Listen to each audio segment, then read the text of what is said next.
Hi guys! Welcome to our channel. Today's video, gagawa tayo ng chocolate sauce. Ang mga ingredients po na ating gagamitin ay cocoa, sugar, all-purpose flour, pinch of salt, vanilla extract, butter, and evaporated milk. Ang unang gawin ay salain ng cocoa at all-purpose flour para walang buo-buo.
Pagkatapos salain ng cocoa at all-purpose flour, maglagay ng konting asin at haluin.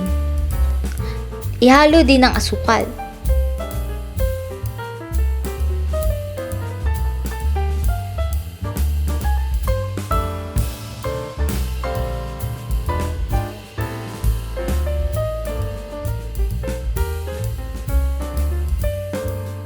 Next, ihalo ang gatas. Then, i-mix sa mabuti, kailangan walang buo-buo.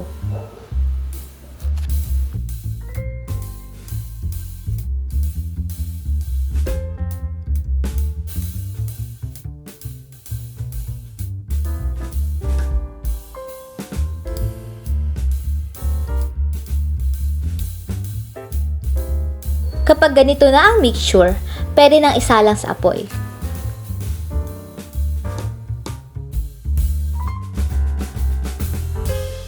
Ayan, isalang na natin sa apoy. Kailangan din mahinang apoy lang para hindi masunog ang chocolate sauce. Kapag nasindihan na ang kalan, tuloy-tuloy lamang po ang paghalo hanggang sa lumapot ang chocolate sauce.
Ayan, medyo malapot na ang chocolate sauce at ilagay na natin ang vanilla extract at haluin.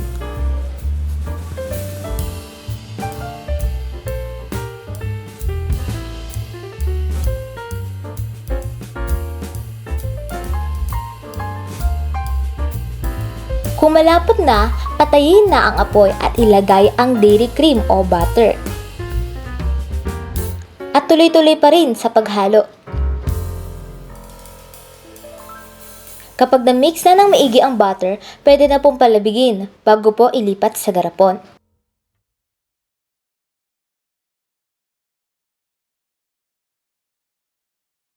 See, ganyan lang po ka-easy ang paggawa ng chocolate sauce. Halina't itry nyo po ito sa bahay. Siguradong magugustuhan nyo ito.